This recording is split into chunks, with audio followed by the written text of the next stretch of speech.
பெருமூச்சு விட்டு அமைதியா இருந்திருக்காங்க. உடனே அந்த பையன், "நான் தான் உன் பர்ஸ எடுக்கல" அப்படின்னு சொல்லிட்டு இருக்கேன். மறுபடியும் இப்படி போட்டு என்னை டார்ச்சர் பண்ற. பேசாம போலீஸ் ஸ்டேஷனுக்கே போலாம் வா அப்படின்னு கேட்டதுக்கு, "நீ பர்ஸ எடுக்கல அப்படிங்கிறது எனக்கு நல்லாவே தெரியும். நான் உன்னுடைய லைஃப்ப காப்பாத்தியிருக்கேன்" அப்படின்னு சொல்லியிருக்காங்க.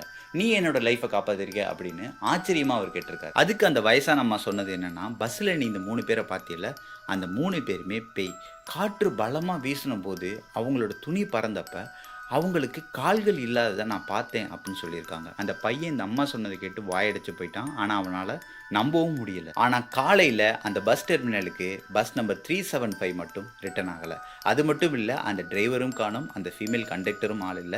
என்டையர் சிட்டியையும் போலீஸ் வச்சு தேடுறாங்க. நியூஸ்ல, எஃப்எம்ல இப்படி எல்லா விஷயத்திலயும் விஷயத்த சொல்றாங்க. அத பார்த்து அந்த வயசான அம்மா நடந்தது என்ன அப்படிங்கிறத போலீஸ் ஸ்டேஷனுக்கு ரிப்போர்ட் குடுத்திருக்காங்க. ஆனா அவங்க ஒரு லூசா இருப்பாங்கன்னு சொல்லி அத இக்னோர் பண்றாங்க. அதோட முடியல. அவங்க சொன்னது நியூஸ் பேப்பர்லயும் வருது. பயங்கரமான வைரல் ஆகுது. 2 நாள் கழிச்சு அந்த